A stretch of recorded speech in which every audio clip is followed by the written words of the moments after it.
ነቱ ምንድነው? ከፈጣሪ የተላከ እውነተኛ ገብርኤል ከሆነ አንደኛ ገብርኤል ከራሱ አይናገርም፣ መልእክት ያመጣል። የሚያመጣው መልእክት ደግሞ ከላኪው ነው። ላኪው ደግሞ ፍጹም ጻድቅና በሁሉም ሙሉ የሆነ ነው። የማያውቀው ነገር የለም፣ የእውቀት ባለቤት ነው። ስለዚህ የተላከው አካልም አያውቅም፣ ላኪውም አያውቅም። ግለሰቡንም ጎድተውታል። ምን በማለት አንብብ ማንበብ አልችልም ስላለ እኮ ጎዳው። ኦኬ ጎዳው ማለት በጉልበት ነው። አልጎዳውም። አይዞህ አልጎዳውም። ፕረስ ማድረግ ማለት ነው። ምን አደረገው ይላል። በሐሳብ መጫንም እኮ አለ። በሐሳብ ተጫነኝ ይላል በሐሳብ መጫን ቦክስ ገጠመው ልትለኝ ነው አሁን። እቺ ባብልህ እኮ አንተ ቦክስም ገጠመው ካላነበብኩ ብሎም ገረፈው ልትለኝ ነው። ማም ይኸውልህ መተንፈስ እስኪያቅተው ድረስ ተጨንቆ በጣም ተጎድቷል። ይሰው ሄዶ ከባለቤቱ በጣም አስደንጋጭና ምናምን ነገር እንደተከሰተበት ተናግሮ አጽናንታው ያን አካልም ስለማያውቀው ይኸውልህ አሁንም የምነግርህ ደግሜ ምንድነው በጣም ያስደነገጠው ነገር የደረሰው ሙሉ መልእክት ነው። የደረሰው ሙሉ መልእክት እኮ አላወቀም። አንተ የምታወራው አዳምጠኛ አንድ ጊዜ። አንተ የምታወራው አንብብ ሲለው ማንበብ አልችልም ማለት 3 ጊዜ አስጨነቀው፣ ጨምቆ ጨፍድዶ ያዘውና ከዛ በኋላ አምልጦት ሄዶ ወደ ሚስቱ እንደሄደ አድርገህ ነው የምታወራው። እኔ ደግሞ ማወራህ ምንድን ነው ከዚህ ንግግር በኋላ አንብብ ካለው በኋላ ሌላ 19 ጥቅስ አለ። እነዚህን ሁሉ አሳውቆት ነው የሄደው እያልኩህ ነው። ይህ ማለት ደግሞ ያስደነገጠው የተማረው ትምህርት እንጂ የጨመቀው ጨመቃም እንዳልከውም ቢሆን የጨመቀው ጨመቃ አይደለም ለማለት ነው። እሺ ማም ያው አንተ ግልጽ ነው አንድ ነገር። ይኸውልህ አንተ በምትሰራበት መስሪያ ቤት ራሱ ተራ ሰራተኛ ነበርክ። አለቃ በአንድ ጊዜ ሳታስበው አስተዳዳሪ አድርገው ሲመርጡ ትደነግጣለህ። አሁን ካልከው ላይ እንነሳ። አንተ ባልከው ነው አሁን የሚይዝህ። አሁን አንብብ ብሎ በመጭመቁ በምናምን ሳይሆን የደረሰው መልእክት ከብዶት ነው አልክ። ጥሩ። ስለዚህ ይህ ሰው የተጨነቀው በመልእክቱ ከሆነ አንብብ ሲለው አንብቧል ማለት ነው። ሳያነበው መልእክቱን አላገኘውም አይደል? አንብቦታል ማለት ነው። አንብብ እያለ 3 ሲያናግረው አነበበው። አዎ አንበበው እኮ 19 ጥቅስ አነበበ። አሳወቀው፣ ሄዶ ሊያነብ ነገረው። ለሰዎች ያንን 19 ጥቅሶች አነበበ። ሐዲሱ እንደዛ ይልም። ማምዬ እባክህ ሐዲሱ የሚለው አንብብ አለው። ቁርአኑን ብቻ ያዝ አንተ። ዋናው ቁርአኑ ነው። ቁርአኑ 19 ጥቅስ አለው የለውም? ይኸውልህ ቁርአን እኮ ከሪቬሌሽን በኋላ ነው። ይህ አካል ተገለጠልኝ ካለ በኋላ ነው። ይሄን አይደለም፣ በዛን ወቅት መጣና አንብብ አለው። ከዛም በኋላ 19ን ጥቅስ ነገረው። በጣም ጥሩ። አሁን ወቅት ነው። እሺ አሁን ሐዲስ ላይ ጥሩ። አሁን ቡካሪ ቮሊዩም 1 ቡክ 1 ሐዲስ 3 ቆይ አባቴ እለቅልሃለሁ። ሐዲስ 3 ላይ አንብብ ብሎት ማንበብ አልችልም አለ አንዴ። ከዛ በኋላ ጨመቀው፣ ፕረስ አደረገው ምናምን። ሁለተኛም ጠየቀው፣ አሁንም ጨመቀው። ሶስተኛም ጠየቀው፣ አሁንም ጨመቀው። አነበበ። ከዛ ባነበበው ነገር ላይ ደግሞ መልእክቱን ሰምቶ ደነገጠ የሚል አሳየኝ። የት አመጣው ነው አንተ? ቢያነበው እኮ ይሄን 3 የማይጠይቀውም 3 የማይጨምቀውም ማንበብ ስላልቻለ አይደለ እንደ ጨመቀው። ማንበብ ስላልቻለ አይደለ እንዴ ጉዳት ደርሶበት ወደ ባለቤቱ ሄዶ ያማከረ፣ ባለቤቱንም ያማከረ፣ ሌላም ሰው ያማከረ እኮ ማንበብ ስላልቻለና አንብብ እያለ ስላስገደደው ነው። አንተ የምትለው ደግሞ ከሰማው መልእክት ነው ትላለህ። መልእክቱንማ ሰምቶ አንብቦ ተረድቶ ከሆነ ይሄ መጨማመቅም አይኖርም እኮ። የለም እኮ። ለምን ይጨምቀዋል? ለምን 3 ይጠይቀዋል? ጠየቀው፣ አነበበው፣ መልእክቱን ተረዳ፣ መልእክቱ ከበደው፣ ተጨነቀ ተብሎ ይጻፍ ነበር። አይልም፣ ሐዲሱ አይልም። አንብብ ተባለ፣ ማንበብ አልቻለም፣ ጨማመቀው፣ መተንፈስ አቃተው፣ ወደ ባለቤቱ ሄደ ነው እንጂ ሐዲሱም እኮ አዳምጠኝ፣ ቅድም ተናግሬያለሁ እኮ እዛው ሐዲሱ ላይ ሆኜ ተናግሬያለሁ። ልብ ስለማትል ነው መሰለኝ፣ ወይ ያመንክበትን ነገር ድርቅ ብለህ ስለምትይዘው ይሆናል።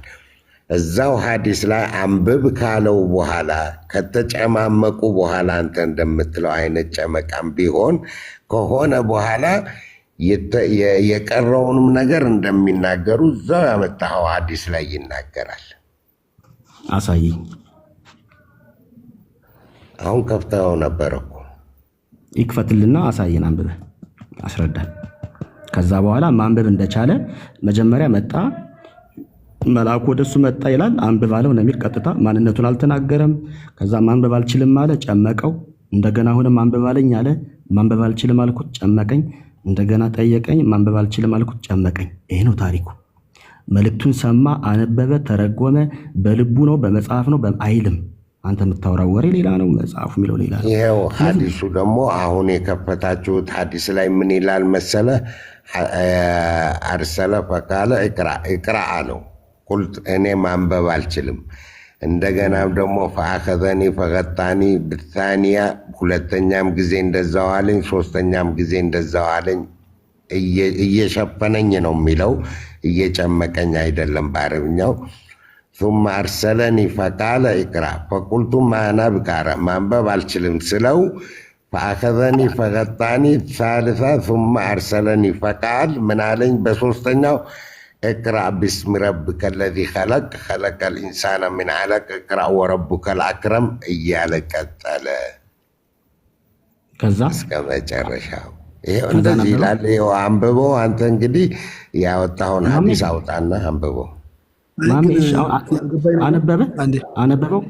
ቆይ አነበበ። ከዛ በኋላ በቃ ሄዶ ያነባል ለሰው። አሁን ለሰዎች አነበበው በቃል አነበበው።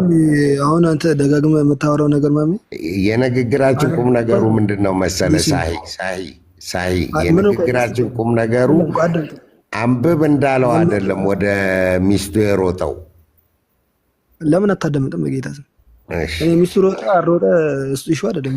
እሱ ከሚስቱ ውጭ መከረ አንዱ ሮጠ ሁኬርስ ጥያቄ እሱ አይደለም። አንብብ ብሎታል። ታሪኩ ራሱ እኮ የፈጠራ ታሪክ እንደሆነ የምታውቀው የእስላሞች እንደጻፉት የሆነ ጊዜ ላይ እስልምናን ያለውን ቀዳዳ ለመሻፈን እንደጻፉት የምታውቀው አንብብ ያለው ምን ነው? አንብብ ያለው ራሱ ሲጀመር ምን ነው የሚያነበው ሰውዬ? ሰው እኮ የነገር አንተ ለምሳሌ እኔ አንተ ጋር መጥቼ ባዶ እጄ መጥቼ አንብብ አልልም። ምን መጽሐፍ ይዤ ነው አንብብ የምልህ? ምንድን ነው አንብብ ያለው? ምን ነው አንብብ ያለው? የሚሰጠውን ንግግር ነው። ንግግርን አንብብ ይባላል እንዴ? አሁን ለምሳሌ እኔ ከአንተ ጋር መጥቼ እኔ ያልኩትን ነገር ደግመህ በል እላለሁ እንጂ አንብብ እላለሁ? አንብብ ለማለት እኮ መጽሐፍ። ስንት ጋዜጠኛ አለ በቃሉ የሚያነብ እኮ። በቃል ያለ ነገር ይባላል ይደገማል እንጂ አይነበብማ።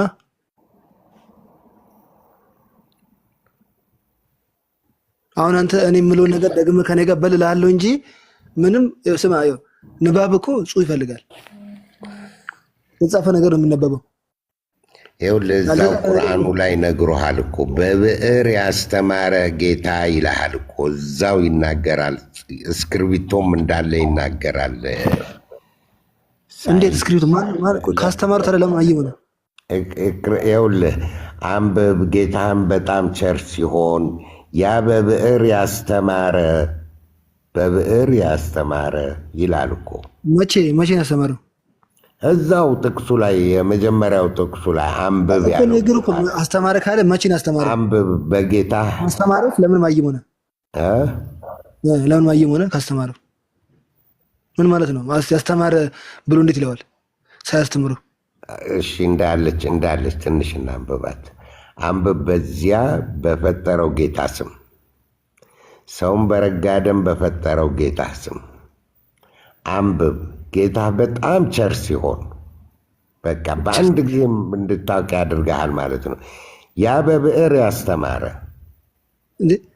በአንድ ጊዜ እንዲያውቅ ሰውን ያላወቀውን ሁሉ ያሳወቀ። መልካም እሺ። በአንድ ጊዜ ሰውን ምሁር ካደረገ ሶስቴ ተናግሮ እንዴት ያላ ስም መሐመድን ከማይምነት ወደ እውቀት መምጣት አቃተው? ይሄ ፈጣሪ እንግዲህ ችሎታው ተአምርነቱ እዚህ ጋር ነው። ይሄ ችሎታ አይደለም፣ ይሄ ለመቻል እኮ ነው። የፈጣሪ ተአምር አይለውም ማለት ነው እንዴ? ይሄ እንዴት ነው እንዴ? ችሎታ አይደለም። አሁን ለምሳሌ እኔ አሁን መጥተህ አንድ ሰው ጋር መጥተህ አንብብ በሰሂህ ስም ብትል ሰውዬው አያነብም። በቃ ምክንያቱም እኔ ምንም ማድረግ ስለማይችል። እኔ የምልህ አንተ አሁን እኔ ማንበብ መጻፍ ነገራችን ላይ ቆይ አንተ ባልከው ነገር ላይ ነው የጠየኩህ። ሰውን ያላቀኑ ሁሉ ያሳወቂ ሲሆን እያልክ ስትናገር፣ በነገራችን ላይ የቁርአኑ ክፍል ራሱ ከቡሃሪ 3 ጋር አንድ ላይ አጣምረህ ስታየው እስልምና ማለት ሰዎች ከኋላ እየመጡ ታሪክ እየጻፉ እስልምናን ለመሙላት የሞከሩ ቀዳዳዎችን ለመድፈን እንደዛ ብለህ የራስህን ፍልስፍና መናገር ትችላለህ። ስለዚህ አላህ ሰውን መሳወቅ የሚችል ከሆነ ያስተማረም ከሆነ እንዴት ሰውዬ ሶስት አላህ ስም ተጠርቶበት እንዴት ማወቃቃተው? እውቀት እንዴት አሁን ለምሳሌ እኔ ማንበብ መጻፍ አልችልም። ሳሂ ሄደህ ማሜን ማንበብ መጻፍ አስተምረው ብትባል እስክርቢቶ፣ ወረቀት፣ ደብተር፣ ብላክቦርድ ምናምን ላይ አድርገህ ታስተምረኛለህ። ይሄ ሰውን ሲያስተምር ነው። ፈጣሪ ከሆነ ግን ሊያስተምር የመጣው እንዴት ነው የሚሆነው? አስተማሪ ሲሆን ወረቀት እስክርቢቶ ይዞ ያስተምርሃል። በአንድ ህይወት ካለ ታውቃለህ፣ አለቀ ነገሩ። መቼ ተምሮ ማመር ሙሉ ህይወቱን ተማርበት ጊዜ አለ እንዴ? ማንበብ ችሎ ነው በዛች ወቅት አስተማረው። በዛች ከዛ ጀምሮ ቻለ ማመድ። ከዛ ወዲህ ማንበብ ቻለ። ማመድ ፊደል ማንበብ ቻለ። አንባቢ ሆነ፣ ተናጋሪ ከፈጣሪ የሚሰጠውን መልእክቶችን አስተላላፊ በጠራ ሁኔታ መሆንን ማመድ ፊደልን ቻለ ወይ? አረበኛን ከሱራ 96 በኋላ ቻለ። አያስፈልገውም እኮ የፈጣሪ ማስተማር ፊደል ማስተማር አይደለም። ፈጣሪ እወካለ ስም አዳምጥ ብራዘር። አሁን ነገሮቹ አዳባልቅ። አንተ ያልተባሉን አትበል፣ ያልተጻፈንም አታንብብ። አሁን እኮ እዚህ ጋር ያለውን ታሪክ አንደርስታንድ ለማድረግ የሞክር ነው። አንደርስታንድ ለማድረግ ስንሞክር የሆኑ ሰዎች ያሉት ነገር ነው እንጂ ሰው ዲቴል ገብቶ ሲያየው ምንም አዳፕ አያደርግም። ምን ታሪኩ ሴንስ አይሰጥም እያልኩ ነው። ያው ቅድም እንዳልኩ ነው። ምንም መጽሐፍ ሳይዝ በባዶ እጁ የመጣ ሰው እንዴት ሰውን አንብብ ይላል? ካይንድ ኦፍ ኦድ ነው ራሱ። ይሄ ታሪኩ ራሱ አይሄድም፣ አያስኬድም። በቃ ታሪኩ ራሱ ትርክቱ ራሱ ልክ አይደለም። ምክንያቱም በቃል የሚባል ነገር ከሆነ ቁርአን በል ነው መባል ያለበት እንጂ ቁል ነው። እዚህ ጉዳይ ላይ ቁርአን ላይ ሌላ ቦታ ላይ ስማ፣ ሌላ ቦታ ላይ ቁርአን ላይ አለ እኮ ብራዘር፣ ሌላ ቦታ እኮ አለ ቁርአን ላይ። ለምሳሌ ቁል ነው የሚለው በል ሲፈልግ ቁል ማለት አሁን ለምሳሌ አንተ ቁል በል ካልኩ ቁል ማለት ቤዚካሊ ሰይ ያልኩ ነው፣ በል እያልኩ ነው። እዛ ግን ኢቅራ ነው ያለው። ኢቅራ ማለት ፊደል ጋር የተገናኘ የሚነበብ ነገር ነው። የተጻፈ ነገር ሳይኖር እንዴት ነው ኢቅራ እያለ የሚለው? ቁል ለምን ሳይለው ነው? ታሪኩ እኮ ውሸት ነው። ለዚህ ተረዳው። ኦኬ፣ በበቂ ሁኔታ ሀሳብ ተሰጣጠናል። ቅድም እህታችን ያነሳችው ነገር ምንድን ነው? ቁርአን ያለ ሐዲስ አይቆምም በሚለው ነገር ላይ ነው። ስለዚህ አሁን እኔም ደግሞ የምመለስኩላት ያለ ትንቢትና ያለ ሰው ንግግር መቆም የማይችለው መጽሐፍ ቅዱስ ነው አልኳት። አሁን የኔ ተራ ነው መሰለኝ ደግሞ የኔን ሀሳብ ላስቀምጥ። ለምሳሌ ያክል እንግዲህ ቁርአን ብቻውን ይቆማለሁ እንግዲህ በቃ ተነጋገርን እኮ። አንተ አይቆምም አልክ፣ እኔ ይቆማል አልኩኝ። ሰው አዳመጠን። ስለዛ ነው ያወራሁት ስለ መገለጥ ያለውን ነገር ነው እንጂ ቁርአን ራሱ ችሎ ይቆማል አይቆምም፣ እሱ ራሱን የቻለ ቶፒክ ነው። በዛም ማውራት ከፈለግ ቀጥል። ቁርአን ራሱን ይችላል ነው የምትለው ወይስ አይችልም? ስለምንድን ነበረ የምታወራው ታዲያ አንተ? የነገሩ መነሻችን እሱ ነበረው። እኔ ቤዚካሊ የገባሁት ግማሽ ላይ ነው፣ ሃፍ ላይን which is እኔ ያወራሁት መገለጡ ራሱ ግማሽ ከሆነ የገባው ያሳየው እስልምና ማለት ሐሰት እንደሆነ እስካም እንደሆነ ነው። ምክንያቱም ታሪኮች ስታነባቸው ትርጉም አይሰጡም ትርጉም አይሰጡም እያልኩ ነው። እና በዚህ ላይ ማሳብ ስጥቅ ችግር የለውም። እኔም ወይ ልጁም ያወራል። ኦኬ አሁን ለምሳሌ ስለ ስላሴ አብራራ ብትባል የምትሰጠኝ የማብራሪያ ምሳሌዎች ለምሳሌ ፀሐይ ብለህ ወይም ደግሞ የሆነ ምሳሌ አንተህ አንድ ሶስት ነገር በአንድ አካል ውስጥ እንደሆነ አድርገህ ነው የምትነግረኝ አይደለ? እነዚህ የምታመጣቸው ምሳሌዎች ፍጡር የሆኑ ነገሮች ናቸው። ለምሳሌ ፀሐይ ፍጡር ነው። ፍጡር ስለሆነች ብርሃን አላት፣ ሙቀት አላት ምናምን የሚለውን ነገር ፈጣሪን በፍጡር በሆነ ነገር እየገለጽከው ነው ማለት ነው። እኛ ግን እስልምናችን ላይ ስትመጣ ይኸውን ቁርአን በራሱ መቆም እንደሚችል ለመግለጽ ነው። አላህን ለመግለጽ ፍጡር ከሆነ ነገር ምሳሌ ለማቅረብ አንድ ነገር አናገኝም። ሚሊዮን ዓመት ብንመራመር አላህም ፍጡር በሆነ ነገር ምሳሌ ልናቀርብበት አንችልም። ስለዚህ ቁርአን ራሱን ችሎ የቆመ ነው። መጽሐፍ ቅዱስ ግን ስለ ሥላሴ ለማብራራት እንኳን ፍጡር የሆኑ ነገሮችን እየፈለገ ይጠራል ማለት ነው። አሁን ትላንትና ራሱ አንዱ ለምሳሌ ሞባይል፣ ቲክቶክ ምናምን እያለ እንደዚህ አልሄድም ፍጡር በሆነ ነገር ላይ የእናንተ በፍጡር አይደለም፣ እኛ በፍጡር እንትመስላል ነው። ጨረስኩ ንግግር። አሁን ተናገር። አንድ የሚተር ግን አንድ ነገር ልንገር። በነገራችን ላይ ሊቃውንት ሲናገሩ አባቶቻችን ሲያስተምሩ የትኛው ምሳሌ ለእግዚአብሔር የሚቀጸል አይደለም፣ ግን ለእኛ ተብሎ ነው፣ ለእግዚአብሔር ተብሎ አይደለም። እኛ ይገባን ዘንድ በምሳሌ ተደርጎ ስለ እግዚአብሔር ሊነገር ይችላል። እሱም ታሰቡ ነገራችን ላይ ያ ሁሉ እግዚአብሔር ይገልጻል ማለት አለ። የትኛውም ምሳሌ ፍጹም ሊሆን አይችልም፣ ሕጸጽ ሊኖርበት ይችላል። ያ ደግሞ ምንድነው? አምላክን እንግዲህ በአምላክ ሌቭል እኛ እንረዳው አንችልም። አምላክን በአምላክ ሌቭል አንችልም። ስለዚህ ለእኛ ታስቦ ለእኛ እንዲገባ ዘንድ ኢብን መጽሐፍ ቅዱስ ስታነብ ራሱ እግዚአብሔር በሰዋዊ መንገድ ያወራል። ስለዚህ ያ ምንድነው? መጽሐፉ ራሱ የተጻፈ ቤዚካሊ ለእኛ ነው። መጽሐፉ ከተጻፈ ለፍጡራን ለእኛ። ስለዚህ ልክ አሁን አንደኛ ክፍል ስትገባ የዩኒቨርሲቲ ነገር አይሰጥም ለአንተ፣ ወር ደግሞ ዩኒቨርሲቲ ሌቭል የሚሰጥ ኮርስ አለ ለአንተ የሚነገርልህ። ለአንተ የሚነገርልህ በአንተ በህፃንነት ሆነ በባቃይዳ በጠጠር እየተደረገ ሂሳብ ይነገራል እንጂ ኮምፕሌክስ ካልኩለስ አይነገርም ለአንተ። ምክንያቱም ስለማይገባክ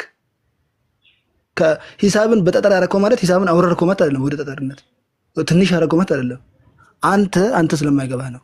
ምሳሌ የሚሰጠው ለዛ ነው እንጂ ፈጣሪ የሚመስሉ የለም። አንዳንድ ሊቃውንት እንደውም በዚህ ዘንድ በዚህ ወይ ፈጣሪ ሊገለጥ ወይ ደግሞ ሊመስል አይገባም ይላሉ። እኛ ግን ሰዎች እንዲረዱ ተመስሎ ይነገራል ነው። ያም ለእኛ መርዳት ነው እንጂ የእግዚአብሔርን ክብር ዝቅ ለማድረግ አይደለም፣ በፍጹም አይደለም እሱ። ሲቀጥል ደግሞ አላህ በፍጹም በፍጡር አይመስልም፣ አይነገርልትም አልክ እንዴ? ልጠይቅ ቀን ነጋ ጠባ አላህ አንድ ነው ትልል እንዴ? አንድ ቁጥር እኮ ፍጡር ነው ወይስ እናንተ ጋር ቁጥር አልተፈጠረም? አጠየቀኝ። አንድ ጨርስ። እሱ ብቻ አይደለም። አላህ 99 ባህሪ አላህ ብዙ ባህሪዎች አሉት። ለምሳሌ አሁን እዝነት አንዱ ያለ ባህሪ ነው። ግን እዝነትን አላህ ፈጥሯል አይደል እንዴ? ፍጡር እኮ ነው እዝነት። ስለዚህ ከአላህ ባህሪያት ውስጥ አንደኛው ፍጡር ነው ማለት ነው። ቁርአን ስታነብ መታነበው በአረብኛ ነው አይደለ? አረብኛ ቋንቋ ራሱ እኮ ፍጡር ነው። በፍጡር ነው ሊገለጥ የሚችል። በሌላ በምን ትገልጠዋለህ እንዴ? ራሱ መጥቶ ከአንተ ጋር አይኖር ቤት ገብቶ ልክ ያልሆነ ነገር እሺ፣ ልክ ያልሆነ ነገር አታወራ። ምክንያቱም የምታነበው ቁርአን ፊደላቱ ራሱ የተገለጡት ያልተፈጠረው ቃል በፍጡር በሆኑ ፊደል ነው። ኤቭሪቲንግ እስልምና ገብተህ ብታወራ ሁሉ ነገር ተመሰለ ያለው በፍጡር ነው።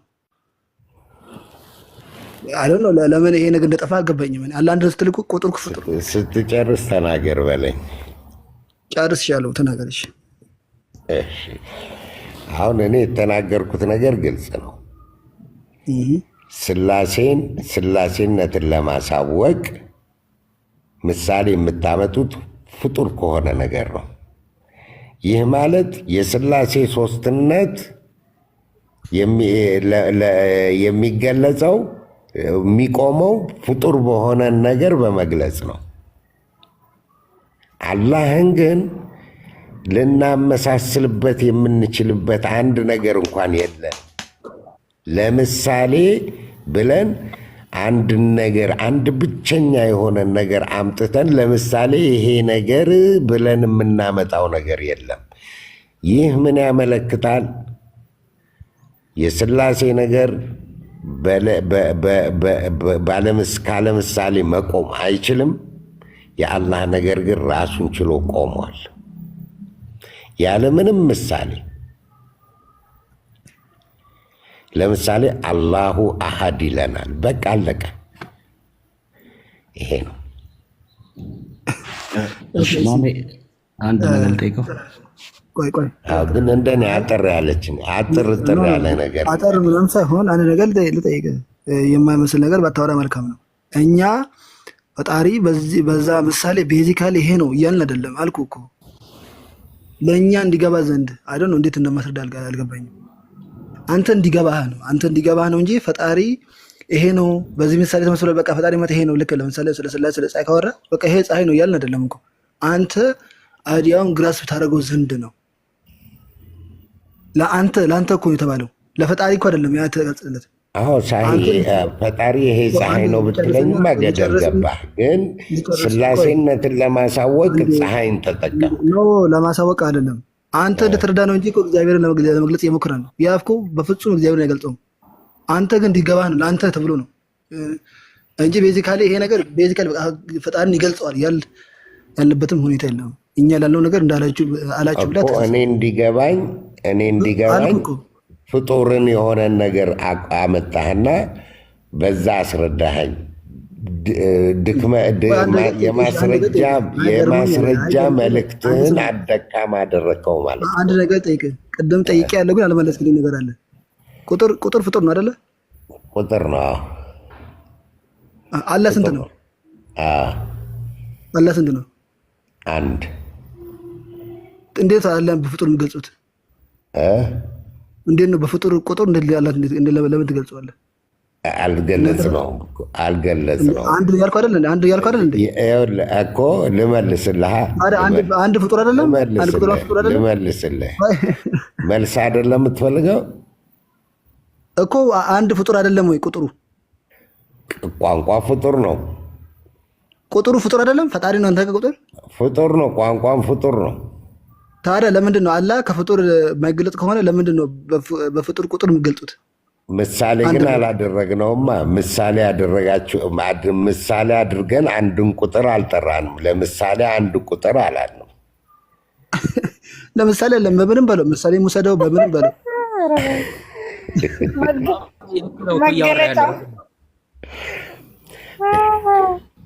እናንተ ጋር ሲመጣ ቤት አዝናና። ዛሬ ደግሞ እውነቴን ነው ብለግርሽ። ለምሳሌ አንድ ቁጥር እንደዚህ ነች፣ እንደዚህ ባረጋት፣ እንዲህ ባረጋት አንድ ነች ብለን ምሳሌ አድርገን አላቀረብናትም። ቋንቋውን ነው የተናገርነው። ቋንቋው እኮ አሁን አለ እኮ ሰዎች በፍጡር ቋንቋ ነው አለ ምሳሌ አላህ እንደዚህ ነው አላህ እንደዚህ ነው ብለህ ስታብራራው ራሱ በፍጡር ቋንቋ እኮ ነው አላህን እየገለጽክ ያለው። ቲጂ አሁን እኔ እኮ ቲጂ እኔ ስላሴ የሚለውን ነገር ስላሴ ነው በቃ እናንተ ታምኑበታላችሁ። እኔ ጋር ችግር የለበትም በእምነታችሁ። ነገር ግን ስላሴ የሚለውን ነገር ለማስረዳት ፍጡር የሆኑ ነገሮችን ትጠቀማላችሁ።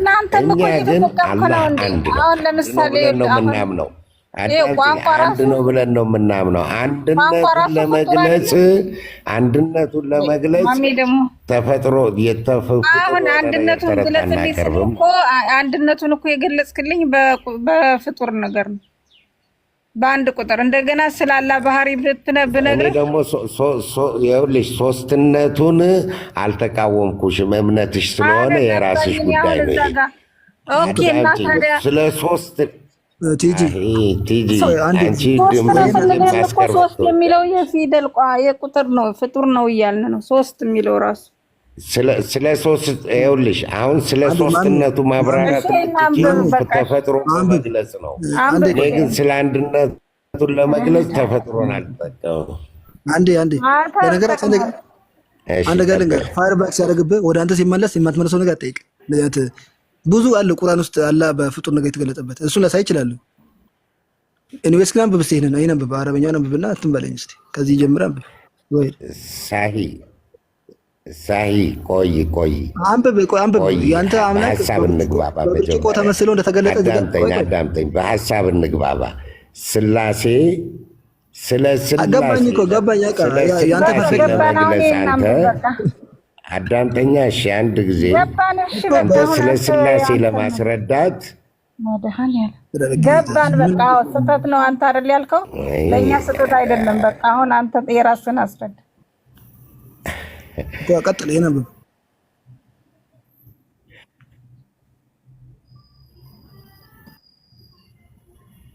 ድምፅ ተቆራርጧል። ሳሂ አንብብ። ለአንተ እኮ ነው የከፈትኩት። አረበኛውን አንብብና አስረዳን። ምንድን ነው የከፈትኩት? አረበኛውን አንብብና አስረዳን። ቶሎ በል። አላሁ ኑሩ ሰማዋቲ ወልአርድ መሰሉ ኑሩን ከልሚሽካ ፊሃ ሚስባህ ፈልሚስባሁ ዓላ ዙጃጃ ዙጃጀቱ ከአነሃ ከውከብ። ይሄ ስለ ብርሃኑ ነው የሚናገረው፣ ስለ አንድነቱ አይደለም። ስለ አላህ ነው። ይኸው አላህ ነው አይደል? ይሄ አላህ ነው አይደል? ይሄ ፊደል አነበብኩት እኮ። ታዲያ ይኸው አላህ ያ ሰማያትና ነው ስለ ብርሃኑ የፈጣሪ ብርሃንን ነው የሚገልጸው፣ ማንነቱን ሳይሆን ብርሃኑነቱን ነው የሚገልጸው። ኧረ ማሚ አታዝገኝ በእናትህ። እጭ ደከመኝ። አሁን አዳምጥ። አላህ የተመሰለበትን ነው እየነገርን ያለን። በነገራችን ላይ ነገር ልንገራችሁ። ሱራ ምንድነው ይሄ? ሱራ ስንት ነው ቁጥሩ? ሱራ 23 ቁጥር 24 ደቃቅ ስለሆነ እኔም ጋር ልክፈተው። ደቃቅ ስለሆነ እኔም ጋር ልክፈተው። ንገረኝ።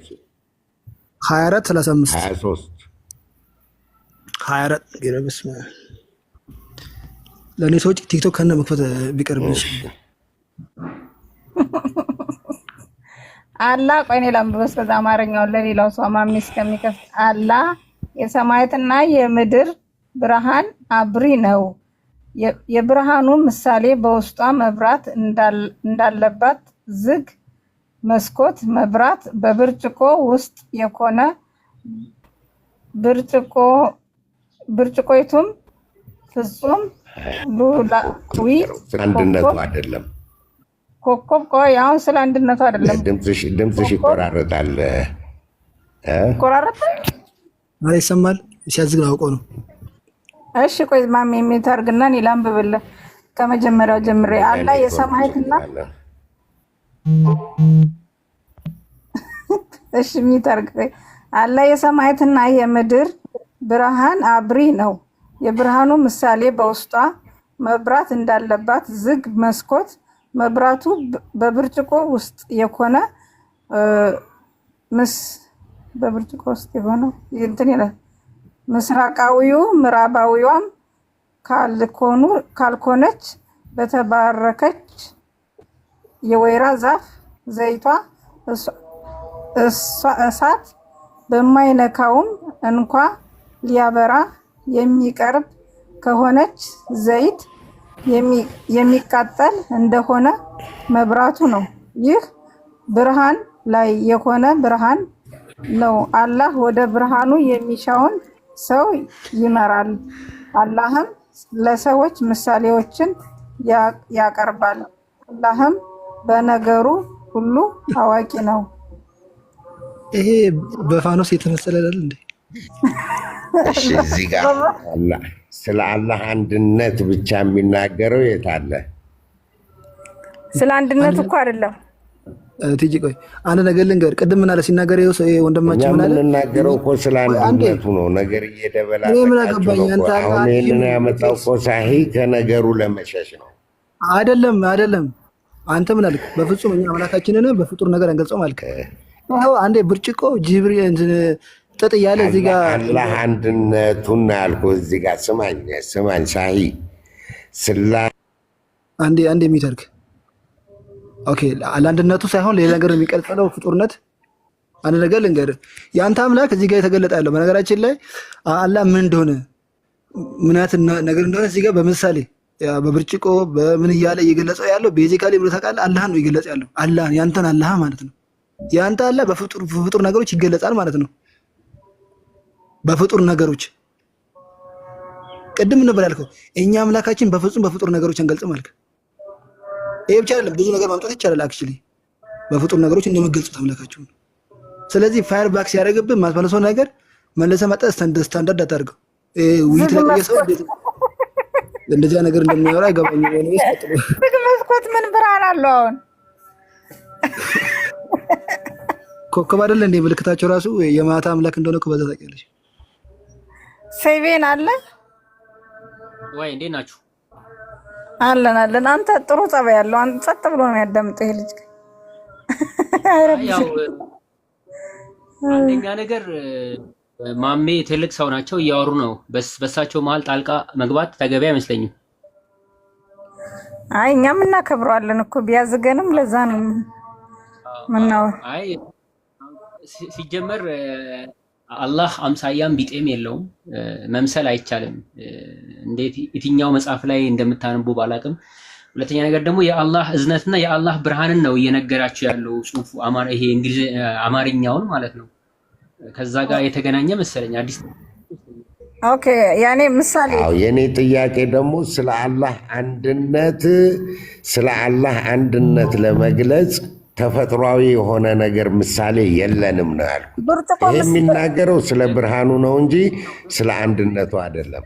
ስላሴን ግን ለመግለጽ ተፈጥሮ የሆነ ነገር ታመጣላችሁ። ብርጭቆ ተፈጥሮ አይደለም? ምን አልሽ ትጂ? ብርጭቆ ተፈጥሮ አይደለም?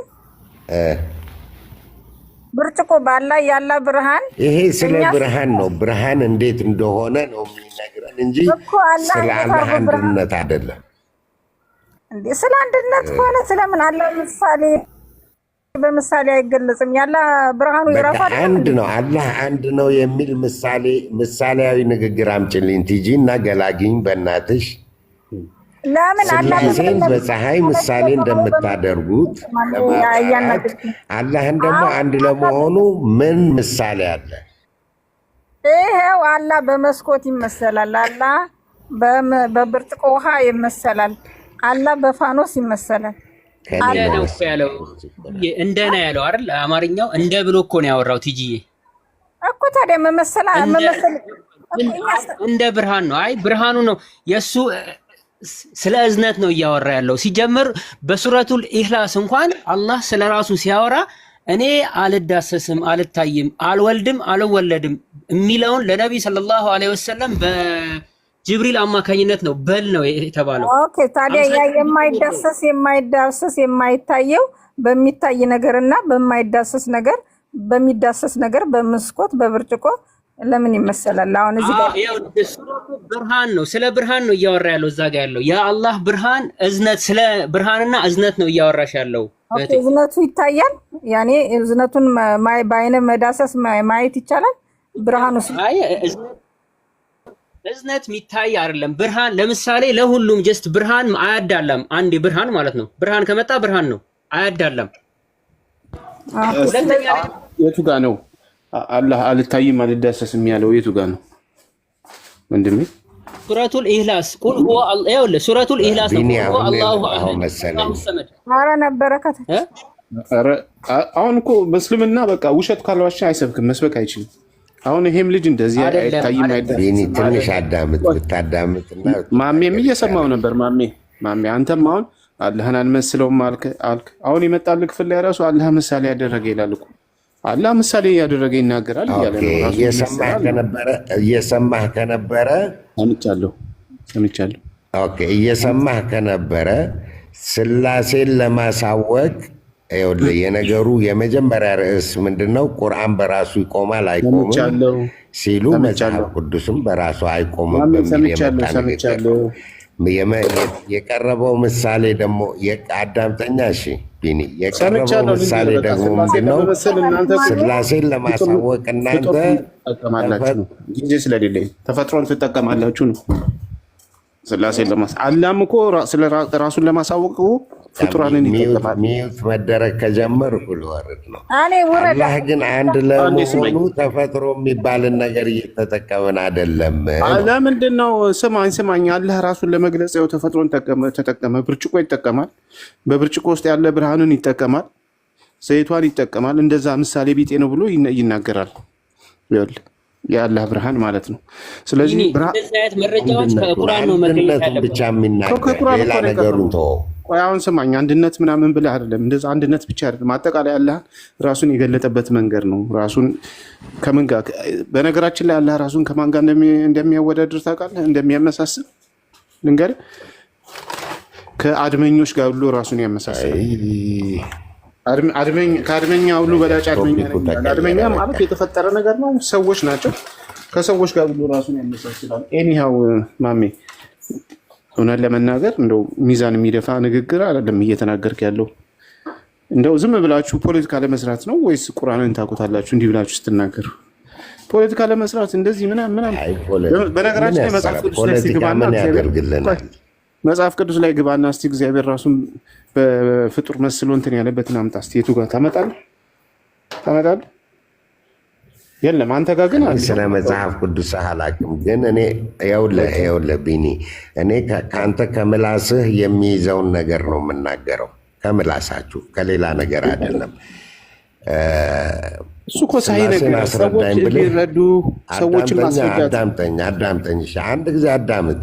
ስላሴን አስረዳኝ ብልህ ፀሐይም ምሳሌ አድርገህ ትነግረኛለህ። ይሄ የአስተምህሮት ድክመት ነው እያልኩ ነው። አላህን ግን አንድ ነው ለማለት ምንድን ነው ምናምን ሳይሆን አንድ ነው ለማለት ተፈጥሯዊ የሆነ ምሳሌ ነገር አለህ፣ አምጣልኝ። እሱም ብቻ ስጠኝ። ምሳሌ ነገር ይጀምራል። አንድ ነው የሚል ቦታ የለም። አንዱ ነው የተባለው ሲጀመር ነው። የታለ አንዱ ነው የሚል? በቃ እዚህ ጋር መልስ ስጠኝ። እንደዚህ አጠር የቱ ጋር ነው አንዱ የሚለው? አላህ አሃድ የሚለው ምን ማለት ነው? አንዱ ማለት ነው። አንድ ማለት ሳይሆን አንዱ ማለት ነው። እንደዚህ ንገረኝ። አላሁ አሃድ የሚለውን አላህ አንዱ ነው እንደሚል መረጃ ስጠኝ። እሺ ሱረቱ ተውባ ቁጥር 6 ላይ አንብብልኝና ንገረኝ እስኪ። ያው መረጃ ሰጠው። እሺ በጣም ደስ የሚል እንደዚህ ባጭሩ ደስ ይላል። ሱረቱ ተውባ ስንት ቁጥር ላይ ነበር? ተውባ 9:6 እኔ ሲጀመር ነው እኮ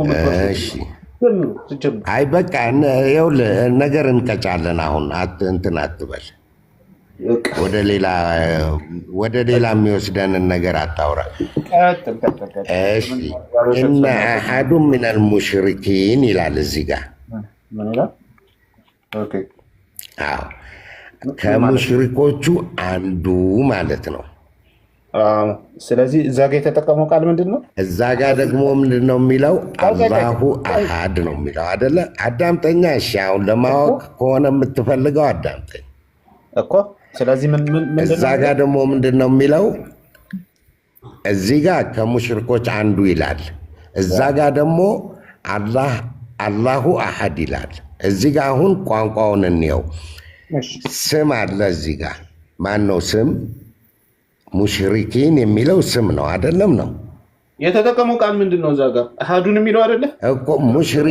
ሙሽሪኪን ስም ነው አይደለም? መልስልኝ ብቻ። እኔ ለመማማር ነው፣ ለሌላ ነገር ሙሽሪኪን ስም ነው አይደለም? ስም ነው። ቢኒ ልብ ብለህ አዳምጠኝ። አሁን በቃ እኔ አልጠይቅህም፣ ግን አዳምጠኝ። አንድ ደቂቃ ሳይሞላ መልስልሃለሁ። ቆይ ጥያቄን ስማና ትመልሳለህ። ማሜ ዝም ብለህ አታውራ። ጥያቄው ምንድን ነው? እዚህ ጋር ለምንድን ነው ወደዚህ ያመጣሁኝ? ለምን አመጣህ? አሃድ ማለት አንዱ ማለት ነው አልከኝ።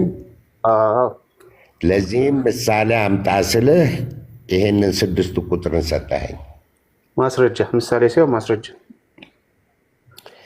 እሺ ይኸውልህ እዚህ ጋር አረብኛው የተጠቀመው ቃል ምንድን ነው? አዳምጠኛ አዳምጥ። እሺ አዳምጥና በኋላ ተንትነኝ። ውሸታም ነህ ምናምን ብለህ ብትፈልግ በካልሲህም ምታኝ ከዋሸሁብህ። እዚህ ጋር አሃዱን ሚነል ሙሽሪኪን ይላል። ሙሽሪኪን የሚለውን ቀጥሎ ነው ያመጣው ከአሃድ በኋላ። እንደዚህ ሲሆን አንዱ ማለት ይሆናል። እዛ ጋ ግን አላሁ አሃድ ስም ቀደመ። ስም ቀድሞ አሃድ ከገባ አንድ ነው፣ በቃ አይቀየርም። ምን ቢሆን ነበረ መሰለህ? እንደዚህኛው እንዳመጣው። አዳምጠኛ ልጨርስ ንግግር። ወንድሜ እንዲህ አይነት ማስረጃ አዳምጠኝ። አሃዱ ሚነላህ ቢልህ እዚህ ጋ ይኸውልህ፣ አሃዱ ሚነላህ ቢልህ ልክ እዚህ ጋ አሃዱ ሚነል ሙሽሪኪን እንዳለው አሃዱ ሚነላህ ቢልህ ኖሮ አዎ ትክክል ነው። ከአላሃዎቹ መካከል አንዱን ማለት ይሆናል። እሺ ማሜ አይ አንድ ነገር ልንገርህ። ይኸውልህ ቃሉ በራሱ አሃድ የሚለውን ሄደ በዲክሽነሪ ስታየው ሂድና ቼክ አድርገው። ቃሉ ራሱ አንድ ሳይሆን አንድ ከብዙ ነገሮች ውስጥ አንዱን ለመግለጽ ወይም ዘዋን ብሎ ነው የሚያስቀምጥ ለአንዱ ብሎ ነው የሚያስቀምጥ ቃሉ ራሱ። ስለዚህ አሁን አላህ አሐድ ብለህ ስትናገር አላህ አንዱ ነው እያልክ ነው እንጂ አንድ ነው እያልክ አይደለም። አንድ ነጠላ ለመግለጽ የሚገባው ዋሂድ የሚለው ቃል እኔ መለስኩልህ። መልስ ገብቶሃል? አልገባህም መሰለኝ። ገብቶ እሱ አንተ ከኪስ ነው ያወጣው። እሱ ማስረጃ አምጣ። ቆይ ለአንተ መልስ ማስረጃ ሙሽሪኪን ካለ ማስረጃ አምጣ። ከዚህ በፊት ማሜ ማስረጃ አምጣ። ሰላም ዘኩሎን ራሱ አፉን አስይዤዋለሁ ወንድም። ማሜ ማስረጃ አምጣ። ራሴ ያመጣኸው ማስረጃ ምንድን ነው? ስም ቀድሞ ሲገባና ስም ኋላ ሲገባ ይለያያል። አምጣ ማስረጃ። በቃ ቀጥሉ። እንትን አምጣልህ አንተ። እንዳውም ይኸውልህ ሙሽሪኪን አሐድ ቢል እኔ ማሜ ሰለችኝ ዛሬ። እንደዚህ ተብሎ የተብራራበትን አምጣው አንተ። ስም ቀድሞ ሲገባ አረበኛ ታውቂ የለ እንደ አንቺ ምንድን ነው እንደዚህ አይነት አሐድ ማለት ትጨቃጨቂያለሽ። አሐድ ማለት ቁጥር አይደለም። አንቺ ታውቂ የለ እንዴ? አዎ አውቃለሁ። ታዲያ ምንድን ነው ተራ ቦታ ላይ አረበኛ ቃል ልብሽን ለምን ዝቅ ታደርጊያለሽ? በማይረባ ነገር አቦታ አዳምጥ ወይ እንዳልወረብር። አሐድ የሚለው በቁጥር መገለጫ የአንድነት መገለጫ ሆኖ አያውቅም። ቃል ነው በቃ እንደ ቃል እንጠቀምበታለን። አንዱ ማለት አረፍተ ነገሩ ግን አረፍተ ነገሩ አንድ ያደርገዋል ወይም አንዱ ያምጣ ተባልኩ እኮ መረጃ በአረፍተ ነገር ከዚህ ሲገባ ይሄው ራሳችሁ የሰጣችሁ መረጃ ለእናንተ መልስ ነው። አሁን ያወራው እዚህ ጋር አሐዱ ሚነል ሙሽሪኪን ነው የሚለው። አዳምጪ። እዚህ ጋር አሐዱ ሚነል ሙሽሪኪን ሚን የሚለውንም ጨምሮበታል። ተመልከቺ። እዚህ ጋር ይሆናል፣ እዛ ጋር ግን አላህ ማቡቻለሁ። ማሜ እኔ ነኝ የመወጥኩ። ተረጋጋ። ቆይ አንዴ ስማን። በጉልበት ነው እንደምታፍነን እያልኩ ያለሁት ይሄ አንተ ያብራራው ከኋላና ከፊት ሲሆን ይሄ አሐድ የሚለው ወደ ቁጥር ይቀየራል። አንድን ይቀድማል ወይም አንድ ይሆናል፣ ለአንድ ነገር መገለጫ ይሆናል የሚል ማስረጃ ስጠን። ያወራኸውን ትንታኔ ይሄ ሁሉ እዚህ ጋር ቁርአኑ ላይ አልተጻፈም። እዚህ ይሄን አሁን ያወራኸውን በመረጃ ስጠን። የቱ ጋር ነው ያገኘው ነው? አሁን ሚውትህን አንሰማም። እያዳመጥከን እንዴ? እኛ ልባችን ዝቅ አለ እኮ ማሚ።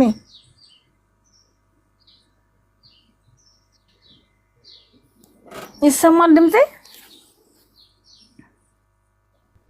ትሰሚያለሽ ቲጂ? ይሰማል ግን ማሚ ዝም ብሎ የራሱ ነው የሚያወራው። ትናንትና ራሱ ኢሳ በቁርአን እኔ ህይወት መንገድ እውነት ነኝ ብሏል አለ፣ ግን ማስረጃ የለውም። ዝም ብሎ ነው የሚያወራው። ኦኬ እዚህ እስኔነ ማሚ ፊ አህደ ምንኩም ትከልሙ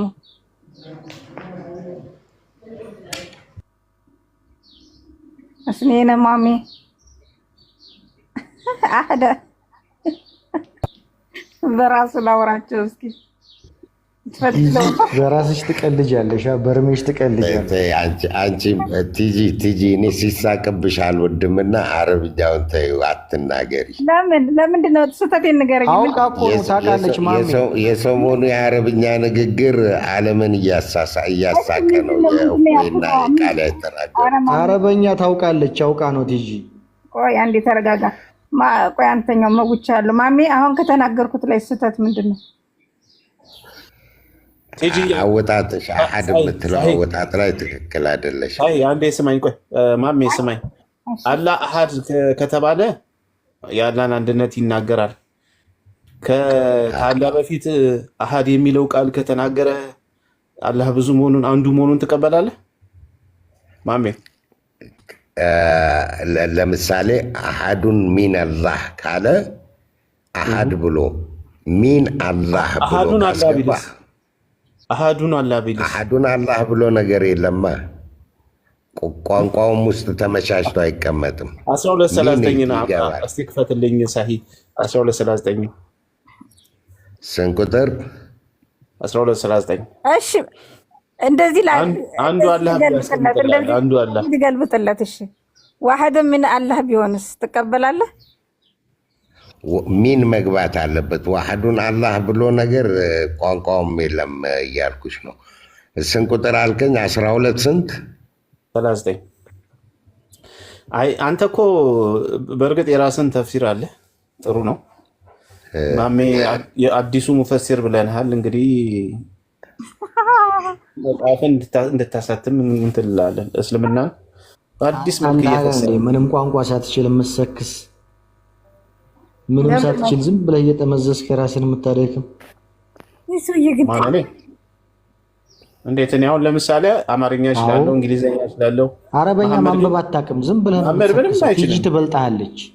መሐመድ ምንም አይችልም። ቲጂ ብታወራ እንኳን እሰማታለሁ። አንተ ምንም ሳታውቅ ዝም ብለህ አንድ ቃል ዘመተህ አይችልም። አየር ትይዛለህ። መሐመድ እኮ አሊፍን አያውቅም እኮ። ቢኒ ክርስቲያን ወንድ ነው። በእኔ አይቀናም። በእኔ የሚቀና መስሎ ነው። ቢችልለት ደስ ይለዋል። ያ አይ መሐመድ ነብዩ ብሎ የተከተለው አሊፍን እንኳን አያውቅም እኮ። አሊፍ ምን እንዴት እንደምትጻፍ ማንበብ መጻፍ አይችልም መሐመድ። ቢኒ ይኸውልህ አንተም ያመጣኸው ጥቅስ ለአንተው ለራስህ መልስ ነው። 23 ዓመት ነው። እሺ ምን ይላል?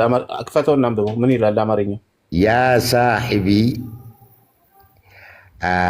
አስጅኑ አርባበን።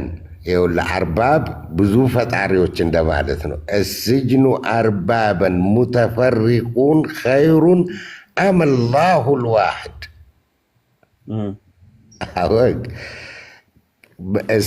ብዙ ፈጣሪዎች ነው ወይንስ አንዱ አላህ ነው ነው የሚልህ እዚህ ጋር። ለሁሉ አንዱ አላህ ነው ነው። አንድ አይደለም፣ አንዱ ነው። አንዱ አላህ ነው እያለን ያለው አንዱ አላህ ነው። ብዙ ፈጣሪዎች አሉ ወይስ አላህ አንዱ ነው እያለ ነው? ገብቷል? ስለዚህ ከነዛ ከብዙ ፈጣሪዎች መካከል አንዱ አላህ ነው አንድ ነው እያለ አይደለም እየተናገረ። ስለ እስር ቤቱ ነው እኮ። እስር ቤቱ ብዙ ፈጣሪዎች አርባቦች አሉት። ከዛ ውስጥ ግን አንዱ እስር ቤቱን ነው የሚገልጸው። ከዛ ውስጥ አንድ አላህ ነው አይባልም። አይወልህ ወንድሜ፣ አሁን ቃሉ ራሱ አይወስድህም እኮ። ቃሉ ራሱ አይሰጠህም። ብዙ አላህ እስር ቤት ውስጥ ነው እንደ ያለው። አሁን እስር ቤት ውስጥ ፈጣሪዎችስ እስር ቤት ውስጥ አሉ እንዴ? ፈጣሪዎች እስር ቤት አዛዦች ብዙ አሉት እና እስር ቤት ውስጥ ነው። አዛዦቹ አርባብ ይባላሉ። አዛዦች ፈጣሪ ይባላሉ? አዎ ይባላሉ። እኔም ራሴ ጌታ አይደለሁም እንዴ? እኔም እኮ ረብ እኮ ነኝ። ጥሩ ትምህርት ተምረናል። አዛዦች ፈጣሪ ይባላሉ። የቤቱ ጌታ ማን ነው? የመኪናዋ ጌታ ማን ነው ይባል የለ እንዴ? አዛዦች ፈጣሪ ይባላሉ። እኔም እኮ ለቤቴ ለንብረቴ ጌታ እኮ ነኝ። አንተም ጌታ ትባላለህ ታዲያ። ለንብረቴ ለቤቴ ለሁሉ ነገሬ ጌታ ነኝ እኔ። ስለዚህ አንተም ጌታ ከሆንክ አላህ ከዛ ውስጥ አንዱ ነው። ጌታ አንዱ ጌታ ነው አላህ ማለት ነው አይደለ? ሌሎቹ ጌታ አይደሉም። አላህ ግን አንዱ ጌታ ነው። ስለዚህ ከነዛ ሁሉ ሲመርጠውና ስማማ አሁን ምሳሌው ከገባ ያመጣውልህ ብዙ ጌቶች የተባሉ ቢኖሩ ከነዛ ሁሉ አንዱ ጌታ ግን አላህ ነው እያለ ነው። ስለዚህ ቃሉ በራሱ አሃድ የሚለው ቃሉ በራሱ አንድ ነጠላን ሳይሆን የሚጠቅሰው አንዱ የሚለውን ወይም ደግሞ ከብዙዎች መካከል አንዱን ለማሳየት የሚገባ ነው እያልኩ ያለሁት። ንጉሶቻችን ጌታ የተባሉ ይጠሩ የለ እንዴ? አላህ አንዱ ብለህ ነው መናገር ያለብህ። ቢኒ በኢትዮጵያ ንጉሶች ጌታ እየተባሉ ይጠራሉ? አይጠሩም? አይጠሩም። ይጠራሉ። ማን ነው እስቲ ጌታ የተባለው በኢትዮጵያ ንጉስ? ሚኒሊክ ጌታዬ ነው የሚባሉት። አፄ ኃይለ ሥላሴ ጌታዬ ተብሎ ይጠራሉ። ጌታዬ ማለት ፈጣሪ አይደለም። ማስረጃ አምጣ። ሂድና የቤተ ክርስቲያን ቀሳውስቶችን እስኪ ጠይቃቸው። አሉባልታ እንዳለ አሉባልታ አትውደድ። እሺ አይደለም፣ ቋንቋ ስለማትችል እኮ አማርኛ ተናጋሪ። ማስረጃ አምጣ። ጌታዬ የሚለው ቃል ማስረጃ አምጣ። ሰምተንም አናገኛ። ማስረጃ አትበለኝ። ይሄ እኮ ኢትዮጵያዊ አይደለ እንዴ? አንተ ከየት ነው የምታመጣው እንዴ? ከኪስህ ነው እንዴ? ስንኖረው የነበር ነው። ጌታዬ ይባላል። በኃይለ ሥላሴ ጊዜ ነበር። ፍርድ ቤት በደርግ ጊዜ ጌታዬ ይባላል። በደርግ ጊዜ ጌታ ይባል ነበር። ሰው ሙስሊሞች ግን ስትዋሹ አይኑ ይኑራቸው። አራት ዋሻ አንተ ሂድና እናትህን ጠይቃቸው። ማስረጃ አምጣ። ጌታዬ ተብሎ ይጠራል አይጠራም በላቸው። አንተ ሰውዬ ስነ ስርዓት ያዝ። ምን ሆነ ነው ጭራሽ እናት ምናምን። ቆይ አሁን ጌታ የተባላል ሲዋሹ እኮ አይን የላቸውም። ቲጂ ሲዋሹ በእስልምና ለማዳን በቃ አይናቸው ውሸትህን ነው። አንተ አማርኛ ቋንቋ ተናጋሪ ሆነህ ጌታ ዲክሽነሪ ግባና ግለጥ እስኪ አማርኛ። ማንንም ሰው ጌታ አማርኛ ተናጋሪ ነኝ። ማንንም አማርኛ ዲክሽነሪ ግባና ይኸው እስኪ አምጣ። ክፈት ዲክሽነሪ ክፈት። ክፈት ይላል። የሚመለክ ነገር ማንም ነገር አምላክ ተብሎ ሊጠራ ይችላል ከፈጣሪ። ቲጂ አሁን አምላኬ አይደለም ጌታዬ ወይም አለቃዬ ማለት ነው። አርባብ ነው። አሁን እኮ ፈጣሪ ነው የተባሉት ቁርአን ላይ አልተባለም። አንተ ራስህ ፈጣሪ ብለህ የተረጎምከው ጌታ አይደለም። ይኸው ራሱ ማሜ ነው ፈጣሪዎች የት ያለው አላለም። አርባቡን ማለት ምን ማለት ነው? አርባቡን ማለት ምን ማለት ነው? አርባቡን ማለት ጌታ ማለት ነው። ጌቶች ኦሪጂናል ጌታ ለማለት አይደለም። ወይም ደግሞ ሰይድና ነው የምትጠቀሙት። አርባቡ ደግሞ ጌታ ነው። ጌቶች ተብሎ ኢትዮጵያ ውስጥ ይጠራል። ጌቶች አለቆች። የቁርአኑን ተናገር። የቁርአኑን ኢትዮጵያ ምናምን ተው፣ እሱን የሚታውቀዋል።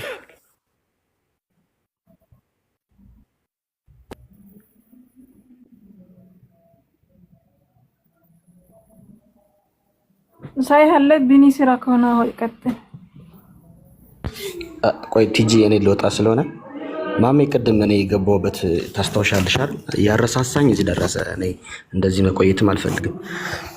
ማሜ ይሰማል? ጠይቄው መልሳለኝ ብሎ ይሰማኛል። እናንተ ናችሁ እኮ ወደ ሌላ እየሄዳችሁ እንጂ እኔ በአንድ ነገር መርጋት ነበር የምወደው። እሺ ማሜ እሺ ቴንኪው። ቅድም ምን አልኩህ?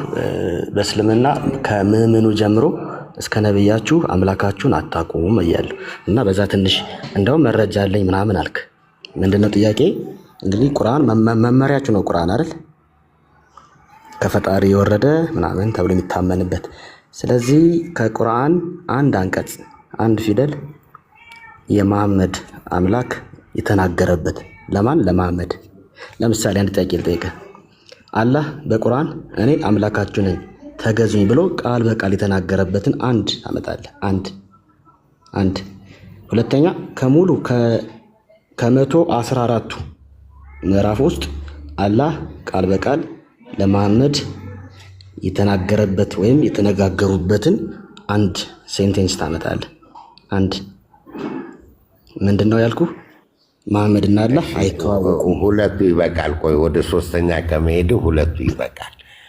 አንደኛ ነገር ለአንደኛው ጥያቄ አላህ ሱብሓነሁ ወተዓላ ለሙሴ ቃል በቃል እኔ አላህ ነኝ ብሎታል።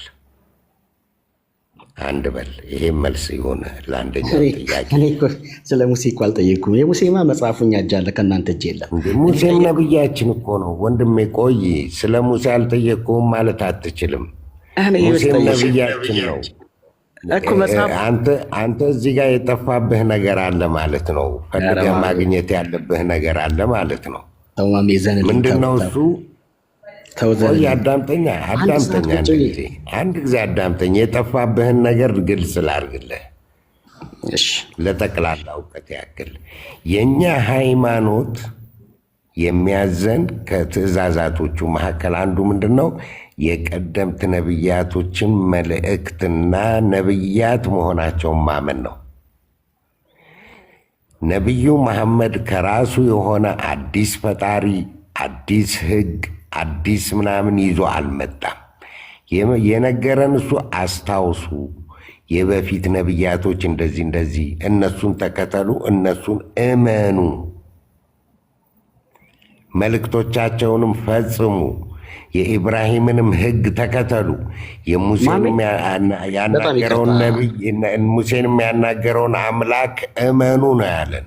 ማሜ በጣም ይቅርታ ወንድም አለም፣ በጣም ይቅርታ እንዲላስቸግርህ። ምንድነው ጥያቄ? ጥያቄ ምን ነበር? ፈጣሪ አንድ አምላክ ነኝ ለማለቱ ንገረን ነው። ለነብያችሁ ለመሐመድ እኔ አምላክ ነኝ አምልኩኝ ብሎ ቃል በቃል የተናገረበትን ያልኩ። ቃል በቃል ነብያችን እኮ ሙሴን ያለውን አምላክ አምልኩ ብሎናል። ምን ውሸታ የምንበለው?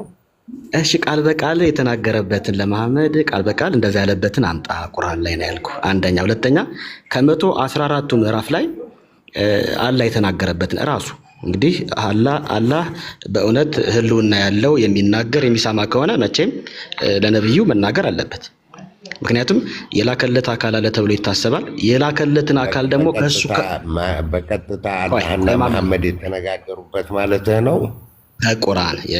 ከቁርአን አንድ አንቀጽ የለኝም፣ ስለዚህ ሊኖርም አይገባም። ስለዚህ አላህና መሐመድ አይተዋወቁም ማለት ነው። እንደ መልእክቱ ሊኖርም አይገባም። ስለዚህ ማመዬ፣ ስለዚህ የምታመልኩት አምላክና ነብያችሁ አይተዋወቁም። እኛ የምናመልከው አምላክ እኮ ማን እንደሆነ ነገርኩ። የጠቅላላ ነቢያቶችን የአምላክ ነው የምናመልከው። እነሱን አምልኩ ነው ያለን። መሐመድ እኮ ለማስታወስ ለማረጋገጥ ነው የመጣው፣ ለሌላ ነገር አይደለም። ቅድም ያልከውን ልቀበልና እሺ፣ ለምሳሌ ሙሳ ነው ሙሴ አይደለም፣ ሙሳ ነው። ሙሳ ስለ ሙሳ ያወራኝ ነገር አለ። እስከ ሙሳ መጽሐፍ እስኪ መረጃውን ስጠኝ።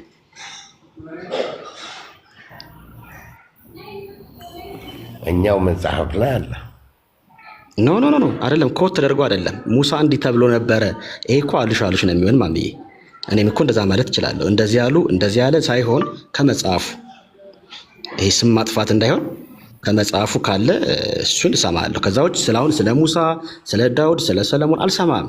አልሽ ነው አላሉ ማለት እችላለሁ። ለምን? ከመጽሐፋቸው ላይ መረጃ ስለማሰጠኝ። አሁን ጥያቄ ግን እጅ ላይ ያለው መጽሐፍ አለ፣ ለነቢያችሁ የተሰጠ መጽሐፍ። እዛ ላይ አምላካችሁ ነቢያችሁን አናግሯል ወይ? የለም። ወፍ ከ114ቱ ምዕራፍ ላይ ለመሰለኝ ጠይቅ። ብዙ ጊዜ እናንተ ታስቸግራላችሁ። ጌታ ኢየሱስ ክርስቶስ እኔ ጌታ ነኝ አምልኩኝ ያለበትን አምጡ። በመልእክታት በነቢያት በሐዋርያት በኩል በእነሱ በኩል የተነገረውን ስናመጣላችሁ አይ ራሱ የተናገረበትን ትላላችሁ። በመልእክታት የመጣውን አትቀበሉም? አንቀበልም። እንደዛ ካላችሁ እናንተ ደግሞ ከቁርአን እስኪ አላህ ቃል በቃል ያለ መልእክተኛ እኔ አምላክ ነኝ ተገዙኝ ያለበትን አምጡ ነው ጥያቄ። ከሌለ አላህ አምላክ አይደለም ማለት ነው። የተላከው መልእክተኛም ኮንፍርሜሽን ወይም ማረጋገጫ የለውም። ካላህ ለመላኩ እኮ አላህ አላረጋገጠለትም። ይህም ማወቅ አለብን። ካላህ ተልኬያለሁ ብሎ የመጣው አካል አላህ እሱ እንደላከው በምንም አይነት መልኩ ለመሐመድ አላረጋገጠለትም። ስለዚህ የተላከው መልእክተኛም ከፈጣሪ አይደለም ከሌላ መንፈስ የመጣ ነው ብሎ መደምደም ይቻላል። አልተረጋገጠለትም። አደማደምህ እንዴት እንዳልሆነ ትክክል እንዳልሆነ ልንገርህ። ነቢዩ መሐመድን ነቢይነቱን እንተወውና እንደ ሰው እንደ ተራ ሰው አድርገን እንውሰደው። ኦኬ፣ አሁን ነቢዩ መሐመድ ምን አለን? የኢሳ የሙሳ የቀደምት ነቢያቶችን ነቢይነትንም መልእክታቸውንም ተቀበሉ ብሎ አለን። መሐመድ ነቢዩ ሳይሆን መሐመድ በሚለው ብቻ እንውሰድ። ውሸታም ነህ እንበለው? እቺ መልስልኝ። ውሸታም ነው። ለምን በለኛ። እንግዳውስ እነ ሙሴ እነ ሃሮን እነ አብርሃም ሁሉ ውሸታሞች ነበሩ ማለት ነው። ማሜ ውሸታም ነው ስልህ ለምን ነው ማለት ያለብህ? ቀጥል። እሺ ቴንኪው። እነዚህ ነቢያት በቃል ብቻ ያስተላለፉት እሺ፣ እነዚህ ሁሉ ነቢያት በቃል ብቻ ያስተላለፉት መልእክት የለም። በዶክመንት በመረጃ በመጽሐፍት ነው መረጃ መልእክታቸውን ያስተላለፉ። መጽሐፍ ላይ የሰፈረውን መረጃ ጥላችሁ በቃል ደረጃ እንደተላለፈ ኦራሊ እንደተላለፈ አድርጋችሁ እከሌ እንደዚህ ያለ እከሌ ማሜውን አንተ ያልተናገርከውን ነገር ማሜ እንደዚህ አለ ብዬ በማውራት ስላንተ ነገር እርግጠኛ መናገር እችላለሁ? አልችልም። ነቢያት መጽሐፍ አላቸው። መጽሐፍ እያላቸው ግን መሐመድ ምን አለ? ሙሴ የተናገረውንም ለምሳሌ ሙሴ የተናገረውንም ነገር እኮ በቁርአናችን ላይ አስፍሮልናል። ለምሳሌ 10ቱ ትእዛዛት እኛም ጋር አለ። ነገርኩህ እኮ መጽሐፉ የላችሁም። ነገር ግን ከቀደምት መጽሐፍት ላይ ተቀድቶ ውሸታም ነህ እንበለው አሁን ይሄንን ሰውዬ? ውሸታም ነው፣ መጽሐፉ የለውም። ነገር ግን ከመጽሐፍት ቀድቶ አስቀምጦታል። ይህን 10ቱ ትእዛዛት በምን እርግጠኛው አንተ ማስረጃ ነገርን ዶት። እሺ ቴንኪው። በምን እርግጠኛውን ካለስልኝ የገደለን ግደሉ ካንተ ጋር የሙሴ ህግጋቶችም እኛ ጋር አሉ። ቆይ ማሜ እሱ ያናግረኛ እንዴ ሚዩት አድርገና ምን አልከኝ? ታችኛው መሐመድ ማስረጃ ምንድን ነው አንተ? እሺ ማስረጃዬ ቁርአን ሎጂክ ከሆነ ሎጂክ እንጫወት። የቁርአንና የመጽሐፍ ቅዱስ ከሆነ ሎጂክ አይደለም። ሰማኝ፣ አትቸኩል። ደግሞ ችኩልና አንተ ምንድነው የምናደርገው? ሙሳ እንደዚህ ያለ ትለኛለህ አይደል? ከቁርአን ተነስቶ እንደዚህ አለ ሙሳ ብለህ ተናገርክ። ኦኬ ሙሳ መጽሐፍ አለው፣ በቃል አይደለም መልእክት ያስተላለፈ። ሙሳ ማን ሰጠው እኮ ሰማኛ። ሙሳ መጽሐፍ አለው። መጽሐፍ ካለው ከመጽሐፉ አሳየኝ። ሙሳ እንደዚህ አላለም ብዬ አለው። አላለም አልኩህ። አይ ብሏል። ሙሳ መጽሐፍ ማን ሰጠው? አሳየኝ። ተውራት የማን ነው? የሙሳ ተውራት የማን ነው? ለሙሳ የተሰጡ ለሙሳ ህዝቦች መመሪያ። አሳየኝ። ምን ነው ማሳየህ? መጽሐፉን ሙሳ እዛ ቦታ ላይ 10 ትእዛዛት የተቀበለበትን መረጃ አስጠኝ። እንዴት መረጃ? ከሙሳ መጽሐፍ ነው የምሰጥ? የስ እንደዛማ ካልሆነ አሉሽ ነው። ከብሉይ ኪዳን ልስጥህ? አሉሽ የማን ብሉይ ኪዳን? የሙሳ ብሉይ ኪዳን ታምናለህ? ክርስቲያን ነህ? የሙሳ ነው። አንተ ምን አገባህ ስለ ክርስቲያን? አንተ ስለ ወንጌል እንጂ ስለ ብሉይ ኪዳን ምን አገባህ? ስለ አይሁድ መጽሐፍ ምን አገባህ? ኖ ስለ ሙሴ አልጠየቅኩም። ስለ አይሁድ መጽሐፍ ምን አገባህ? ብሉይ ኪዳን ስለ ሙሴ አልጠየቅኩም። ስለ ሙሴ ማን ሰጠህ ብሉይ ኪዳን ላንተ? ስለኔ አይደለም ስለኔ አይደለም ከሙሳ መጽሐፍ እኮ የሙሳ መጽሐፍ ብሉይ ኪዳን ነው። ብሉይ ኪዳን ታምናለህ ነው? በብሉይ ኪዳን ታምናለህ? አዎ አምናለሁ። የሙሳ መጽሐፍ ነው። መሲሁ እንደሚወለድና መሲሁ ደግሞ ህዝቦቹን በሙሉ ዓለምን በሙሉ ደሙን በማፍሰስ ነፃ እንደሚያወጣ ከኃጢአት ይናገራል ብሉይ ኪዳን። እሱ ቅጥፈቱ ነው። አየህ ቅጥፈት ከሆነ ለምን መሰለህ? ለምን መሰለህ እነሱ ያልኩበት ምክንያት ተረጋጋ ወዳጄ፣ ተረጋጋ። መሐመድ ስታወራ እምነታችን አክብራ አብራ። አንድ መንደር ጣዖት አምላኪ የተናገረውን ነገር እንደ እውነት ይዘህ ውሸት መደጋገም ጥሩ አይደለም። ቆይ አይደለም። አሁን ልጁ ጠየቀ በጣም ቤዚክ ማዋከብ አይደለም። አንተን አሁን በስድብ እኛን ስሜታዊ ለማድረግ የምትፈልገው እኛ ስሜታዊ ነን። በነገራችን ላይ በምንም ታምር ምንም ብትናገር እናወርዳለን እንጂ እኛ እንመልሰን እንሰድብ ነው። ጥያቄ መሰረታዊና ሊመለስ የሚገባ ነው። ቁርአን ላይ ኢሳ እንዲህ ነው መሐመድ እንዲህ ተብሎ ተጽፏል። እንደዛ ለመሆናቸው ምንድን ነው መረጃ? እንዴት ምንድን ነው መረጃ? ለምሳሌ አሁን ቁርአን ውስጥ ሙሳ ሙስሊም ተብሎ ተናግሮለታል አይደለ? ሙሳ እኔ ሙስሊም ነኝ ብሎ የተናገረበት መረጃ ይኖራል? አንተ አላህ ተናገረ እኮ የኔ ነብያቶች በሙሉ ሙስሊሞች ናቸው ብሎ ተናገረ። አለቀ ብሎ አንድ ገል ነገር አላህ ሳይሆን እሱ መሐመድ ነገረ። አላህ ምን ምድር ላይ መጥቶ ያወራል? አንተም እኮ ጌታ አልነገረህም። መጽሐፍ ተቀበለህ ነው። እኔ የኔና ያንተ ወደ አንድ አታምጣ። አንተ እኮ ነው ደፍረህ አለ። አዳምጠኝ። ኢየሱስ ሲሞት አላየኸውም? ሲሰቀል አላየኸውም? ነው እሱ አይደለም። እኔ ነው ተሰቀለ ተብሎ መጽሐፍ ላይ ስለተጻፈ ነው እሱ አይደለም። አላየኸውም? አይተኸዋል? ሂስቶሪካል ነገሮች ቆይ አዳምጥ። ሂስቶሪካል ነገሮች በጊዜ የነበሩ አይዊትነስ ነው የሚታመነው። ስለዚህ አይዊትነስ ከሆነ አይታቸዋል። ሙተዋል እኮ አልፈዋል። አዳምጥ። ቆይ ተጽፎ ነው የሚቀመጠው። ታሪክ እንዴት ነው የሚያልፍ አታውቅም? ስለዚህ አንድ ነገር ልንገርህ። ሙሳ ሙስሊም ነኝ ብሎ ጽፎ ያስቀመጠበት ቦታ አሳየን እስቲ። ራሱ ነው እኮ ራሱ ካልተናገረ አንተ ነህ እንዴ ብትነገርለት? ኢየሱስ ታዲያ ምን አክለኝ ያለውን ንገረኝ፣ አሳየኝ። ችግር እሱ ሌላ ኢሹ ነው። አሁን ስለ ሙሳ ያወራ ነው። ሌላ ኢሹ አይደለም፣ ተመሳሳይ ኢሹ ነው። ዘሴም ሺት ነው። እዚህ ጋር ሺት የሚለው ቃል ተጠቀም ብራዘር። ይሄ መስጊድ አይደለም። መልስ በትታት መልስ። ይኸውልህ ሎጂክ ጨዋታ ከሆነ በጨዋታ ሎጂክ አይደለም ይሄ። እንደ ህፃን ልጅ ስንጫጫ እንውላለን እንጂ ስድስቱን አዳምጥ ንገረኝ እስቲ። ስድስቱን የኢማን መሰረት ንገረኝ እስቲ። ስድስቱን የኢማን መሰረት ምን ያደርግልሃል አንተ? አንደኛው አላህ ባወረደው መጽሐፍ ማመን ነው አይደለ? አዎ።